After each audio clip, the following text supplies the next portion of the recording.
నిర్వహిస్తున్నటువంటి సత్యమ్మకు ఈ కార్యక్రమంలో పాల్గొనడానికి వచ్చినటువంటి మాజీ సర్పంచ్ విజయ్, నా పేరు నరసింహన్ రాయ్, నేను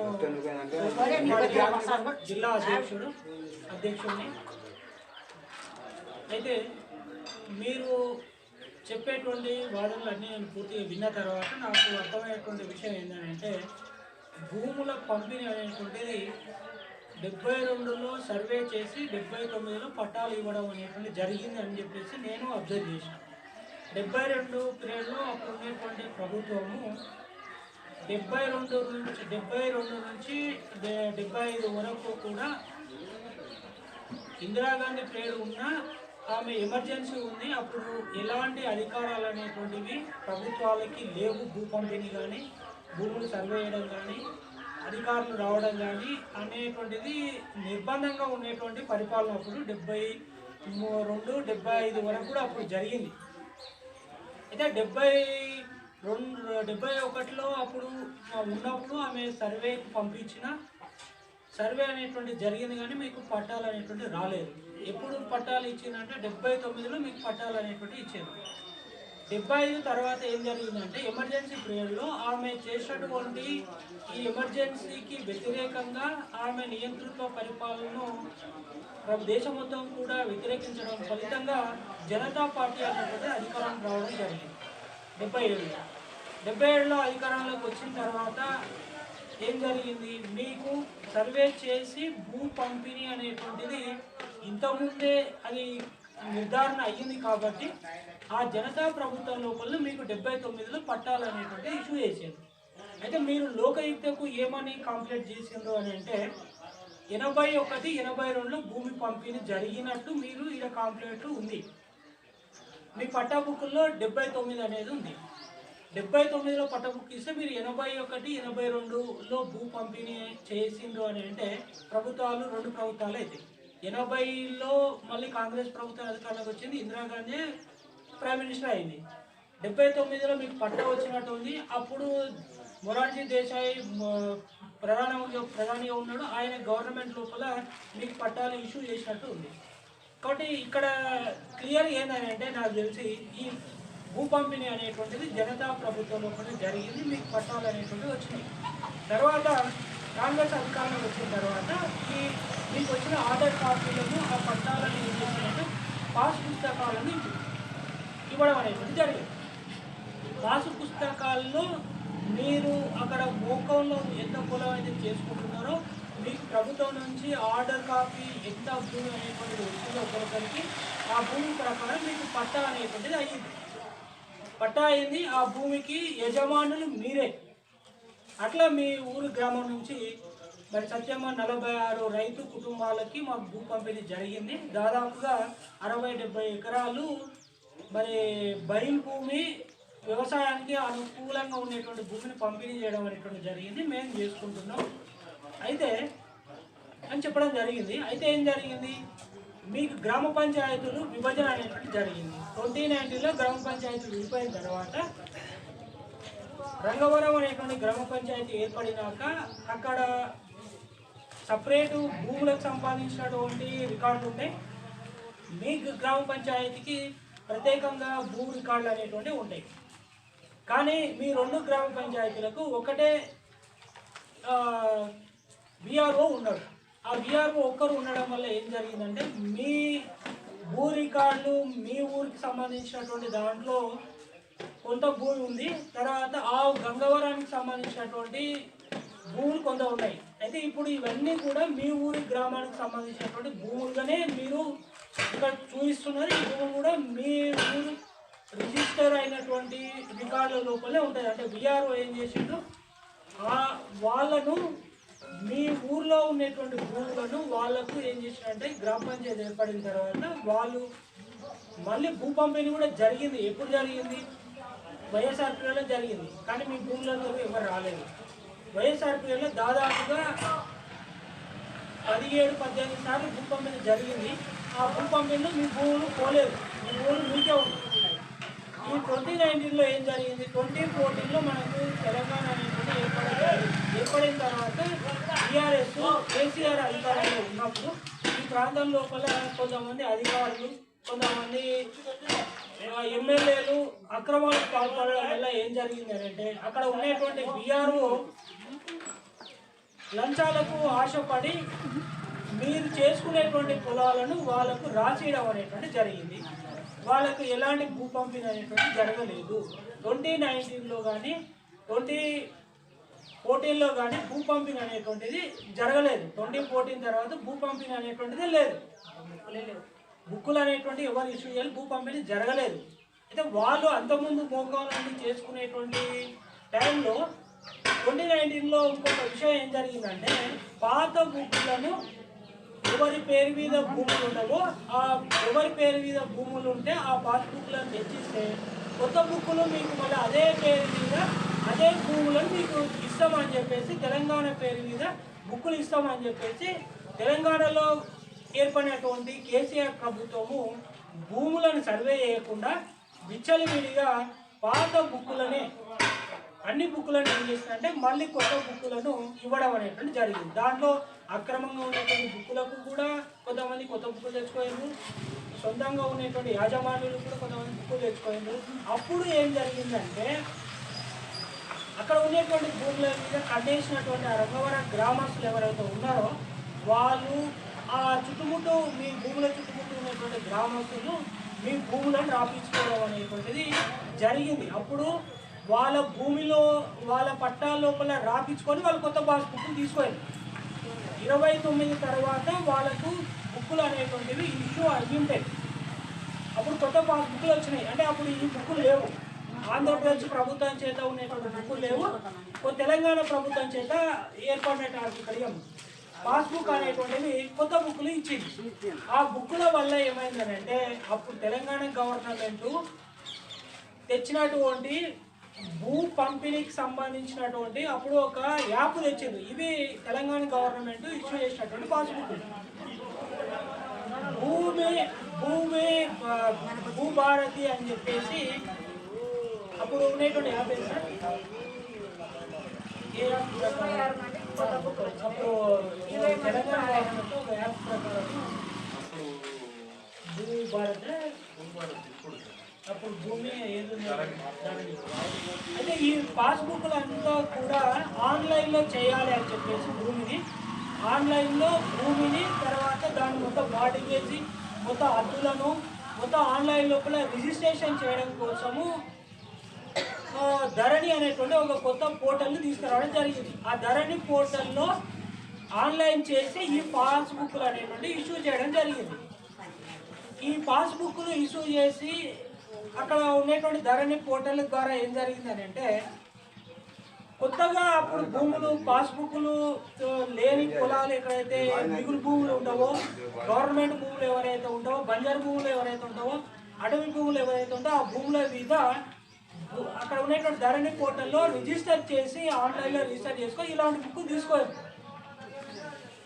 అట్లా గంగవరం అనేటువంటి గ్రామస్తులు ధరణి పోర్టల్ లోపల తమ పేర్ల ద్వారా కొంత అక్కడ మీ భూములను వాళ్ళు అధికంగా రాపించుకొని వాళ్ళు సపరేట్ ఇలాంటి పట్టా పాస్బుక్లు తీసుకోవడం ఫలితంగానే 2 సార్లు మీకు రైతు పెట్టుబడి సాయం రాకపోవడం, లోన్లు రాకపోవడం, మీరు పొలాలు చేసుకోకపోవడానికి ఇబ్బంది అనేటువంటి ఏర్పడేది. అంటే దీని అంతటికీ కారణం నాకు తెలిసేందంటే ఆ పోర్టల్లో చాలా అవకతవకలు జరిగినాయి.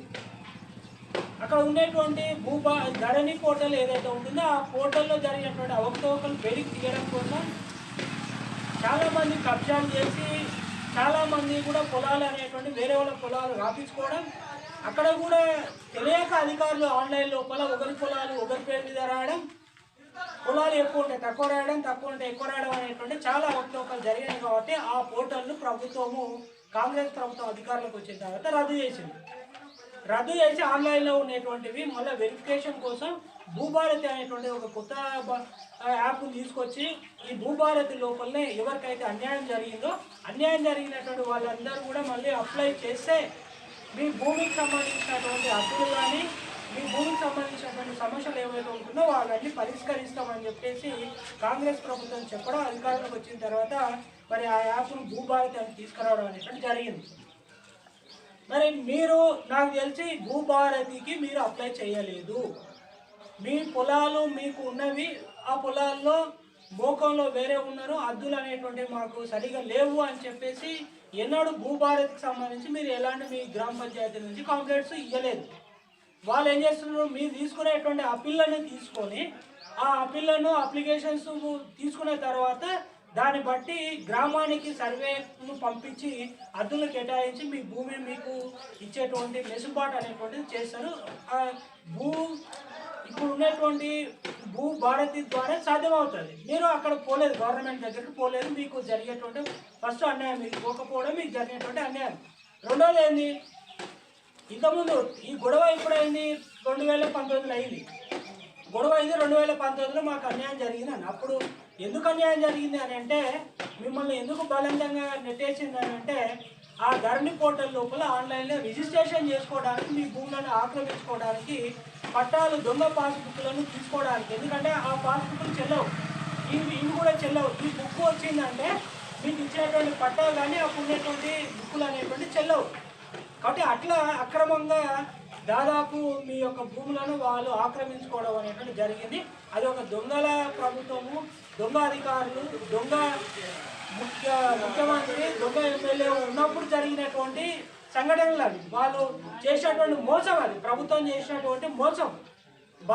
బలహీన వర్గాలు, దళితులైనటువంటి మీ మీద ఇంత వివక్ష చూపించి మీ భూములను లాక్కొని వేరే గ్రామస్తులకు, వేరే కులస్తులకు మీ భూములు అనేటువంటిది మరి రాసేయడం. దీంట్లో మీకు ఇచ్చేటువంటి పట్టలో ఏముంది అని అంటే, ఈ పట్ట ఇచ్చిన తర్వాత మీరు భూమి అమ్మకూడదు, వేరే వాళ్ళకు కూడా మార్పిడి చేయకూడదని ఈ భూ పంపిణీ చేసిన పట్ట లోపలనే ఉంటుంది.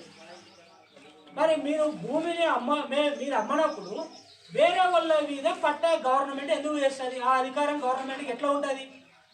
అది మీరు అడగాల్సినటువంటి హక్కు. మీకున్నటువంటి హక్కుదారు అయినటువంటి పాస్బుక్, మీకు ఇచ్చినటువంటి ప్రభుత్వం ఇచ్చినటువంటి ఆర్డర్ కాపీ ప్రకారము మీరు హక్కుదారులు, భూమి యజమానులు. మీ భూమిని మీ యొక్క సంతకం లేకుండా, అనుమతి లేకుండా వేరే వాళ్ళకు మార్పిడి చేయడం అనేటువంటిది సాధ్యం కాదు. అట్లా మార్పిడి చేసినా మీరు కోర్టుల ద్వారా కానీ ప్రభుత్వం ద్వారా తిరిగి ఆ భూమిని పొందేటువంటి అవకాశం ఉంటుంది. కాబట్టి మీరు అట్లా చేయాలి, అట్లా ప్రయత్నం చేయాలి. ఆ విధంగా ప్రయత్నం చేద్దామని అట్లా చేస్తే మీకు న్యాయం జరుగుతుంది. కాబట్టి ఆ గంగవరం గ్రామస్తులు ఇప్పుడు గ్రామ పంచాయతీ సపరేట్ అయింది. ఇప్పుడు ఆ విఆర్ఓ వ్యవస్థను కూడా తీసేసిండ్రు. మీ ఊరు గ్రామం లోపలే కాదు, చాలా ఊర్లో కూడా ఈ విఆర్ఓ అనేటువంటి వ్యవస్థ తెలంగాణ ఏర్పడిన తర్వాత బీడు భూములను, వ్యవసాయ భూములను, ఇట్లా ఉన్నటువంటి అక్రమంగా భూములు మరి లంచాలకు ఆశపడి ఇలాంటి పాస్బుక్లు ఇచ్చి మరి దొంగతనం చేయడం అనేటువంటి జరిగింది. భూములను మరి లాక్కోవడం అనేటువంటిది, బలవంతంగా లాక్కోవడం అనేటువంటి జరిగింది. తెలియకుండానే భూములను లాక్కోయింది. కాబట్టి ఆ బీఆర్ వ్యవస్థను కూడా కాంగ్రెస్ ప్రభుత్వము అప్పుడే తీసేసిండ్రు. ఆ వ్యవస్థ వల్ల నాశనం జరిగింది అని చెప్పేసి ధరణి పోర్టల్ కూడా అవినీతి అనేటువంటి చేసింది అనేటువంటి మాట వాస్తవము. మీకు న్యాయం చేయాలంటే సోషలిస్ట్ పార్టీ తరఫున నేను ఒకటే చెప్తున్నా, ఈ భూముల మీద లోకాయుక్త మీద ఒక కేసు వేసినటువంటి దాంట్లో భూములు మీరు 79 అనుభవించారా, 81, 82 అనుభవించారా, అక్కడ కొంచెం అనుమానాస్పదంగా ఉంది. అప్పుడు ఇందిరాగాంధీ ప్రభుత్వం ఉంది, మీకు భూములు ఇచ్చినప్పుడు జనతా ప్రభుత్వం ఉంది. కాబట్టి అక్కడ మీకు సరైనటువంటి న్యాయం జరగలేదు ఒకటి. రెండోది, లోకాయుక్త లోపల మళ్ళీ ఒకసారి పిటిషన్ వేసి ఆ భూములు మాకు కావాలి అని చెప్పేసి, భూములు తిరిగి ఇప్పించాలని చెప్పేసి ఒకసారి పిటిషన్ వేద్దాం. రెండోది, మీ అందరినీ జిల్లా కలెక్టర్ దగ్గరికి తీసుకెళ్తారు. జిల్లా కలెక్టర్ దగ్గరికి పోయి మీ దగ్గర పట్టా బుక్కులు, ఇంతకుముందు ఆంధ్రప్రదేశ్ ప్రభుత్వం ఇచ్చినటువంటి పట్టాలు, ఆ బుక్కులు పెట్టి మా భూములు ఇక్కడ ఉన్నవి, మా భూముల దగ్గరికి మేము రాణిస్తారని బలత్కారం చేసి మా భూములను లాక్కోయింది, దౌర్జన్యం చేసి మా భూములను సాగు చేసుకుంటున్నారని చెప్పేసి కలెక్టర్కు ఒక వినతిపత్రం రాసిచ్చి ఆ రోజు కలెక్టర్ను ఖచ్చితంగా మా భూమి మాకు ఇప్పించాలని చెప్పేసి ఖచ్చితంగా ఆయనను డిమాండ్ చేయాలి. తర్వాత మూడోది ఏంది, భూభారతి అనేటువంటి కొత్తది గవర్నమెంట్ అధికారంలోకి వచ్చిన తర్వాత, ఇప్పుడు కాంగ్రెస్ ప్రభుత్వం అధికారంలో వచ్చి భూభారతి అనేటువంటిది ఒక చట్టాన్ని తీసుకొచ్చింది, అంటే ఒక యాప్ తీసుకొచ్చింది. ఈ భూభారతిలో భూములకు సంబంధించిన సరిహద్దులు ఏమైనా లోపాలు ఉన్నా, మీ భూములు వేరే వాళ్ళ పేరు మీద ఉన్నా, మీ భూములు వేరే వాళ్ళు చేస్తున్నా, మీ భూముల మీ పాస్బుక్లో తక్కువ పడ్డా, మీ భూముల్లో ఒకవేళ లేకుండా ఎక్కువ పడ్డా, ఈ విషయాలన్నీ పరిష్కరించడానికి గవర్నమెంట్ అనేటువంటిది భూభారత్ అనేటువంటి చట్టం తెచ్చింది, యాప్ తెచ్చింది. మనమందరం పోయి మీ ఎంఆర్ఓ ఆఫీస్ లోపల భూభారతి మీద కంప్లైంట్ ఇవ్వాలి. ఎవరెవరి భూమి ఎంత ఉంది, ఈ భూమి అద్దులు మాకు చూపించాలి అని చెప్పేసి దానికి ఒక అప్లికేషన్ పెట్టుకోవాలి. అప్లికేషన్ పెట్టుకొని భూభారతి ద్వారా మాకు న్యాయం చేయండి, మా పాస్బుక్లో ఉన్నటువంటి పొలాన్ని మాకు చూపించండి అని చెప్పేసి ప్రభుత్వాన్ని మనము ఒక అప్లికేషన్ పెట్టుకొని సర్వేకి ఎంఆర్ఓకు వినతి పత్రం ఇచ్చి రావాలి. అది చేయాలి. ఇది 3 పద్ధతి లోపల చేస్తే మీకు న్యాయం జరుగుతుంది అని చెప్పేసి నేను కోరుకుంటున్నాను. కట్ చేయండి.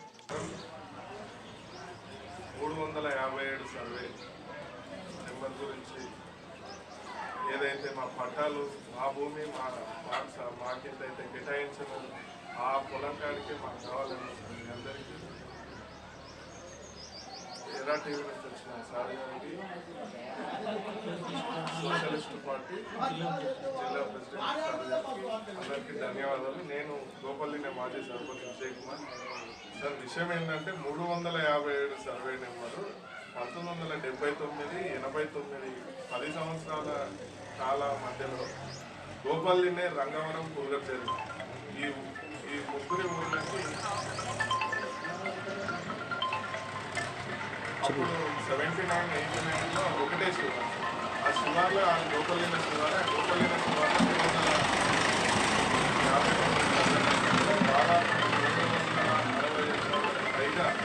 పొలం ఉంది. అది ఈ రోజుకు అయితే అప్పుడు గోపల్లిన వాళ్ళకు పెద్ద మొత్తంలో రైతులకు ఇచ్చింది. సో రైతులకు ఇస్తే ఏమైందంటే అప్పుడు కరువు కాలం, అక్కడ ఆధార్ పంటలు వేసి వీళ్ళు కరువు కాలంలో దేశాలకు, హైదరాబాద్ అంటూ వలసలు. ఆ వలస క్రమంలో అది నడుస్తూ ఉన్న క్రమంలో రంగవరం గ్రామ ప్రజలు అప్పటికే అది గోపల్లినే పరిధిలోనే ఉండేది. రంగవరం నడుస్తున్న క్రమంలో వాళ్ళు ఏదైతే పొలాలకు రేట్లు పెరిగి డిమాండ్ పెరిగిందో అప్పుడు ఒకరొకరు రంగవరంలకు కూడా పొలాలు ఇచ్చారు, కానీ తక్కువ ఇచ్చారు. ఎట్లా ఒక 12 మందికి, ఒక 15 మందికి వచ్చారు, 12 మందికి వచ్చారు. సో వాళ్ళు ఏం చేశారంటే దున్నుకుంటూ కాస్త ఒక 2 ఎకరాలు 3 ఎకరాలు తీయడాలు వాళ్ళు ఒక్కరోజు 10 ఎకరాలు కబ్జాలు పెట్టారు. అంటే ఫర్ ఎగ్జాంపుల్ 1 ఎకరా ఇచ్చింది అనుకో గోపల్లినకు, రంగవరానికి. ఈ గోపల్లిని అనే వ్యక్తి ఆధార్ పంటలు వేసి ఏదో కరువు కాలం కదా, కుటుంబం బతకడానికి ఇబ్బంది ఉందని దేశాలు వేసుకుంటే వాళ్ళు అక్కడ ఉండి స్థిరంగా ఉండి వీళ్ళ ఉన్న పొలాన్ని ప్లస్ వీళ్ళ పక్కన ఉన్న పొలాలను టోటల్ ఒకరొక 5 నుంచి 10 ఎకరాలు కబ్జా చేయడం జరిగింది. సో దీంట్లో అనేక రకాలుగా నాకంటే ముందున్న సర్పంచ్ కాలం నుంచి, అంతకంటే ముందున్న ఉమ్మడి ఆంధ్రప్రదేశ్ ఉన్నప్పటి నుంచి కూడా సర్వేలు జరిగినప్పటికీ కూడా గోపల్లిన రైతులకు జరగాల్సిన న్యాయం జరగలేదు. సో పదే నేనున్నప్పుడు కూడా కలెక్టర్ గారు కానీ, ఆర్డీఓ గారు కానీ, తహసీల్దార్ టోటల్ టీము బాడీ మొత్తం వచ్చి సర్వే చేశారు. సర్వే చేసినప్పటికీ కూడా మాకు కావాల్సిన న్యాయం జరగలేదు. మేమేం కోరుతున్నాం సార్, మాకు కావాల్సిన న్యాయం అంటే ఏదైతే అదే ఇసుక పొలాలు ఉన్నాయో ఆ ఇసుక పొలాలనే రంగవరం వాళ్ళకి ఎకరా ఇచ్చిండ్రో గోపల్లిన వాళ్ళకి కూడా ఎకరా ఉంటుంది. వాళ్ళని కబ్జా నుంచి తీసేసి వాళ్ళకి ఎంత అయితే సర్టిఫికెట్లో 2 ఎకరాలు 3 ఎకరాలు ఉందో వాళ్ళకి కేటాయించి మాకు కూడా దాని పక్కనే ఉంటుంది కదా సార్ సదరం పొలాలలో. సో అదే విధంగా ఆ డిమాండ్ తోటి మేము మొన్న సర్వే చేసినప్పుడు కూడా అదే సదరం పొలాలనే కావాలి, లేదు ఇదంతా మా ఊరి శివాలనే మాకు కావాలి, మీరు గట్టు ఉంది కదా, గట్టు 60-70 ఎకరాలు ఉంది కదా, గట్టు రాళ్ళ పొలం అది సరైన డిమాండ్ కాదు. కాబట్టి ఏదైతే చదును పొలం ఉందో ఆ చదును పొలాలనే అందరికి ఏ విధంగా అయితే 79-89లో కేటాయించిందో దాంట్లో మా పొలాలు కావాలని ఇక్కడ ఉన్న రైతులందరూ కూడా డిమాండ్ సార్. నా డిమాండ్ కూడా ప్రధానమైన డిమాండ్ అదే. సో దాన్ని ఇక్కడున్న అధికార పక్షం ఎమ్మెల్యే కానీ, మినిస్టర్ గారు కానీ కూడా ఇప్పటికైనా మేల్కొని మా గోపల్లిన రైతులకు న్యాయం చేయాలని కోరుతూ